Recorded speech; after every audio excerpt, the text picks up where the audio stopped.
Hi everyone, welcome back to another video. आज हम बात करने वाले हैं इंडियन इंस्टीट्यूट ऑफ टेक्नोलॉजी में निकली रिक्रूटमेंट, जिसमें कि आपकी 7 पोस्ट पर रिक्रूटमेंट निकली है। आप इनको चेकआउट कर सकते हैं एंड ओवरऑल हम पूरी पीडीएफ को डिस्कस करने वाले हैं, जिसमें कि मैंने कुछ पॉइंट को हाईलाइट किया है, उसके रिगार्डिंग हम देखेंगे।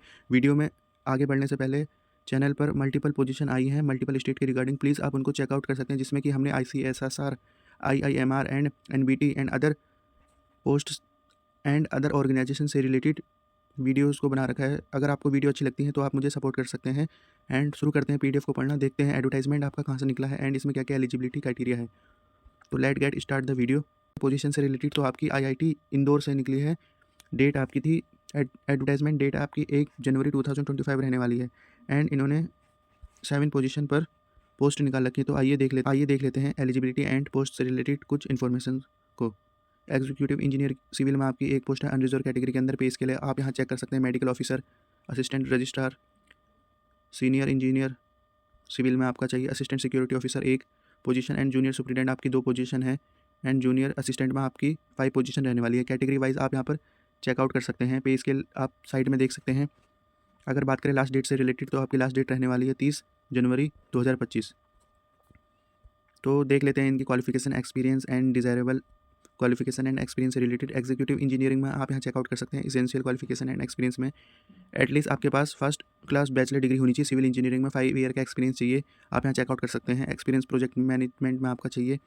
कॉन्ट्रैक्ट मैनेजमेंट में आपका एक्सपीरियंस होना चाहिए। Execution of capital work, maintenance of electric supply and distribution system में आपका एक्सपीरियंस होना चाहिए। डिज़ायरेबल में हम चेक करें तो अगर आपके पास master degree in civil engineering है तो आपको प्रेफरेंस दी जाएगी। एंड सिग्निफिकेंट एक्सपीरियंस आपको चाहिए। प्लीज़ आप यहाँ पर जाके चेकआउट कर सकते हैं इस जॉब के प्रोफाइल से रिलेटेड। एंड पे स्केल में आप यहाँ देख सकते हैं। पे स्केल आपका 11 रहने वाला है, ₹67,700 to 2,08,700 as per 7th CPC के अकॉर्डिंग। एज लिमिट आप यहाँ पर जरूर चेकआउट करें, 45 ईयर इसकी एज लिमिट रहने वाली है। Move on the other point, medical officer में आप यहाँ देख सकते हैं। इसेंशियल में देखें तो MD होना चाहिए आपके पास, MS होना चाहिए। ऑब्स्टेट्रिक्स एंड गायनोकोलॉजी में सर्जरी और एनी क्लिनिकल ब्रांच डिग्री होनी चाहिए आपकी recognised university, national medical counselling से रिलेटेड। इसेंशियल एक्सपीरियंस में आप यहाँ चेकआउट कर सकते हैं। मिनिमम 2 ईयर का experience after MD and MS। Desirable में आप चेक कर सकते हैं। प्रेफरेंस दी जाएगी जिन कैंडिडेट के पास MD में 55% मार्क्स हैं या MS में 55% मार्क्स हैं। एक्सपीरियंस होना चाहिए एम्स एंड CFTI में, उनको प्रेफरेंस दी जाएगी। एडमिनिस्ट्रेटिव एक्सपीरियंस अगर आपके पास है, manage day to day activity in CHC में, तो आप इसके लिए प्रेफरेबल रहेंगे। तो इसके लिए आप यहाँ चेकआउट कर सकते हैं। एज लिमिट की हमारी इंपॉर्टेंट बात है, 45 ईयर आपकी एज लिमिट रहने वाली है। थर्ड में देखें तो असिस्टेंट रजिस्ट्रार में आप देख सकते हैं मास्टर डिग्री होनी चाहिए आपके पास विद मिनिमम 55% मार्क्स और इसके इक्विवेलेंट में।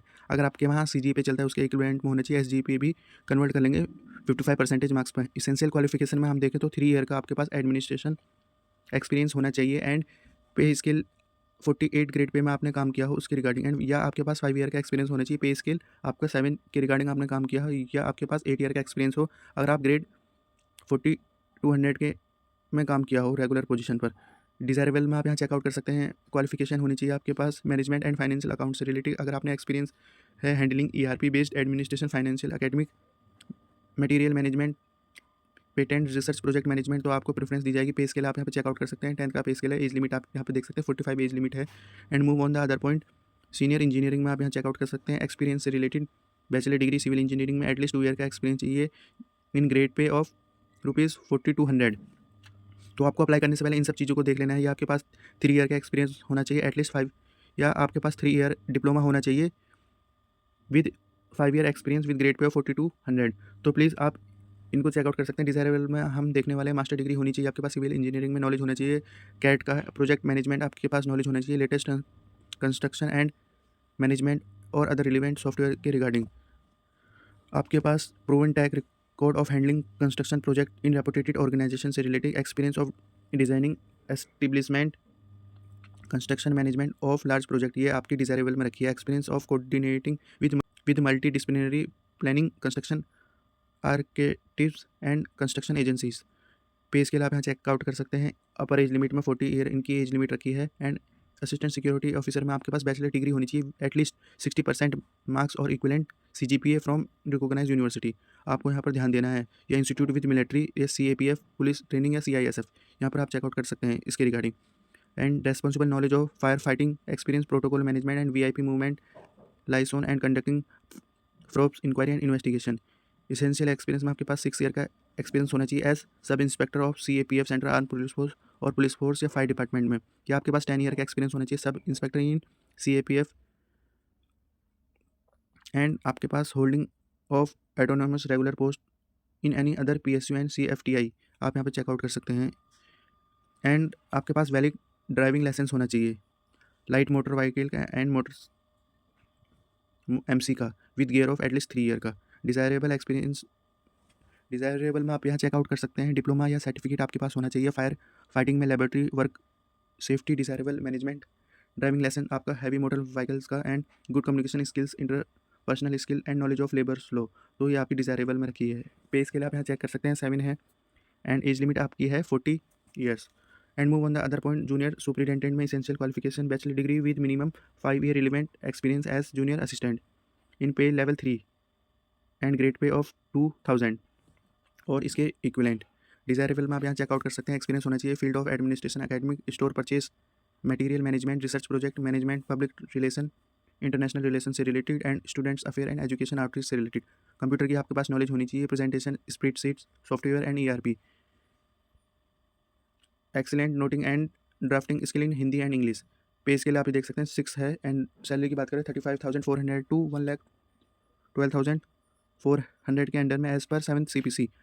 अपर एज में आप चेकआउट कर सकते हैं 40 ईयर आपकी अपर एज रहने वाली है। एंड 7 में आप देख सकते हैं जूनियर असिस्टेंट से related essential and education qualification में हम देखें तो आपके पास बैचलर डिग्री होनी चाहिए with knowledge of computer operating, and 2 year का आपके पास एक्सपीरियंस होना चाहिए। डिज़ायरेबल में हम चेकआउट कर सकते हैं एक्सपीरियंस होना चाहिए आपके पास handling, establishment and HR materials management, accounts and audit से related, student affair, research development, research project management में आपका एक्सपीरियंस इन्होंने मांगा है।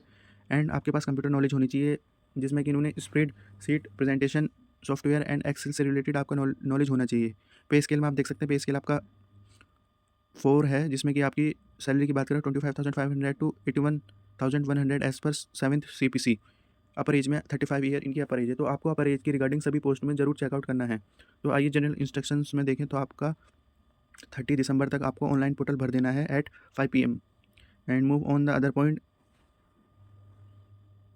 एप्लीकेशन फ़ी इन्होंने बता रखी है, application fee must be following non refundable application fee net banking के थ्रू आपकी पेमेंट होगी। कैटेगरी वाइज आप यहाँ चेकआउट कर सकते हैं PWD, SC ST, ex man service, regular employ of IT Indore and female applicant of all category, इनकी fees बिल्कुल नील रहने वाली है, आपको यहाँ पर समझ लेना है। OBC, NCL एंड EWS की 300 फीस रहने वाली है। रिजर्व कैटेगरी में आपकी 500 फीस रहने वाली है। फ़ी आपकी एक बार पे होगी तो रिफंडेबल फ़ी नहीं है, इन्होंने क्लियरली मेंशन किया है। All on the other point, application apply for more than 1 post, अगर आप एक पोस्ट से ज़्यादा एप्लीकेशन को अप्लाई करते हैं तो आपको सेपरेट ईमेल ID और सेपरेट एग्जाम फीस देनी पड़ेगी, इन्होंने इसमें बता रखा है। एक्सपीरियंस एंड एज लिमिट आपका काउंट होगा last date of online submission की regarding. And online post qualification में देखें तो एक्सपीरियंस, अगर एक्सपीरियंस में बात करें तो आपका एक्सपीरियंस पोस्ट क्वालिफिकेशन के बाद काउंट किया जाएगा, इन्होंने पॉइंट नंबर 10th में क्लियरली मेंशन किया है, तो आपको इस पॉइंट को भी ध्यान में रखकर आगे बढ़ना है। तो चलते हैं PDF में आगे। अगर हम बात करें इनके एप्लीकेशन फॉर्म से रिलेटेड तो आपको IIT इंदौर की वेबसाइट में जाकर वहाँ से आप इस जॉब के लिए अप्लाई कर सकते हैं। एंड अदर्स पॉइंट को भी आपको चेकआउट कर लेना है। सर्टिफिकेट से रिलेटेड आपको उन्होंने बता रखा है, तो आपको इसे देख सकते हैं। आपको अगर आप इसमें पॉइंट नंबर 11 में बता रखा है कि अगर आप फेक डॉक्यूमेंट्स या आपके डॉक्यूमेंट्स में प्रॉब्लम रहती है तो आपका कैंडिडेचर रिजेक्ट किया जाएगा। एंड ये आपका डेट ऑफ बर्थ फॉर्मेट दे रखा है। And relevant experience mean experience related to the area of post advertisement, तो ये आपको ध्यान दे रहे हैं। रिलेवेंट एक्सपीरियंस में इन्होंने बताया कि जिस पोस्ट के रिगार्डिंग आप अप्लाई करें उसी में आपका एक्सपीरियंस होना चाहिए, अदर एक्सपीरियंस आपका काउंट नहीं होगा। The schedule of written test, skill test, job suitability test, personal test, interview as per we will communicate through email and shortlisted applicant through the register email ID, तो आपको communicate करेंगे आपकी registration email ID पर। Updates, modification, amendment and advertisement and result will be communicated through the institute website only, तो आपको इनके institute की website पर रेगुलरली विजिट करना है अपनी अपडेट्स। एंड अगर इनका कोई कोरोजेंडम निकलता है तो आप यहाँ पर चेकआउट कर सकते हैं। Move on the other point, आपको इन्हें देख लेना है। एक्सपीरियंस अगर आपका PSU ऑटोनोमस बॉडीज़ में है तो ये आपका काउंट होगा। एंड एज रिलैक्सेशन से रिलेटेड बात करें तो SC ST OBC से रिलेटेड इन्होंने जो आपकी सेंट्रल स्टेट या गवर्नमेंट ऑफ इंडिया के नॉर्म्स है उनके अकॉर्डिंग आपका एज रिलैक्सेशन रहने वाला है।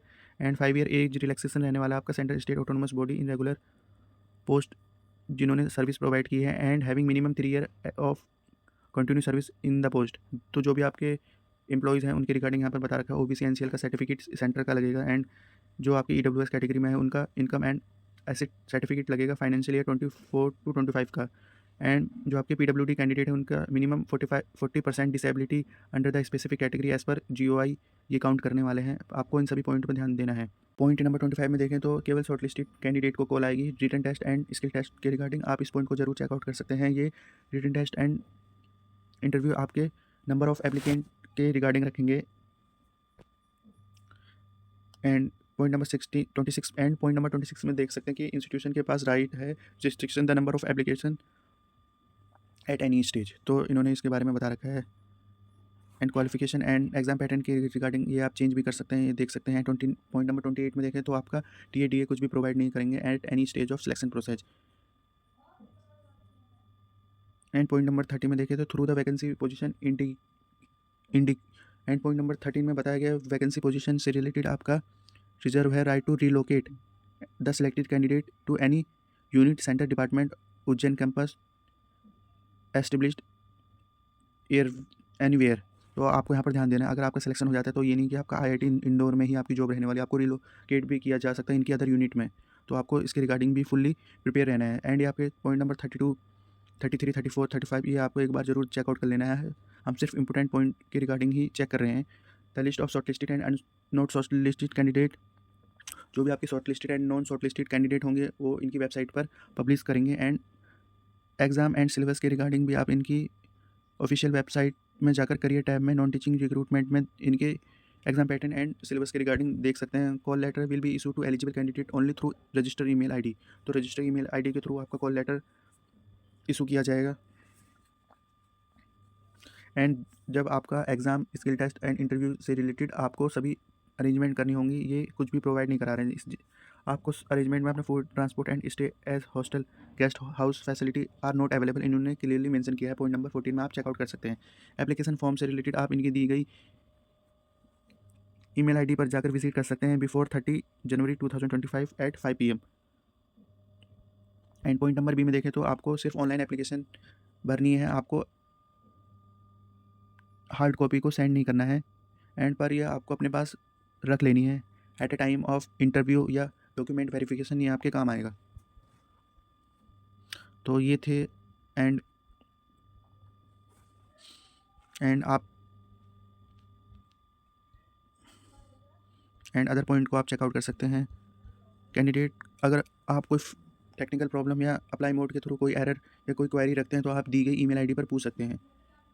एंड ये थी आज की ओवरऑल वीडियो जिसमें कि हमने IIT इंदौर में नॉन टीचिंग पोस्ट से रिलेटेड वैकेंसी को कवर किया है। एंड रखते हैं इस वीडियो को इसी पॉइंट तक। Thank you for watching this video.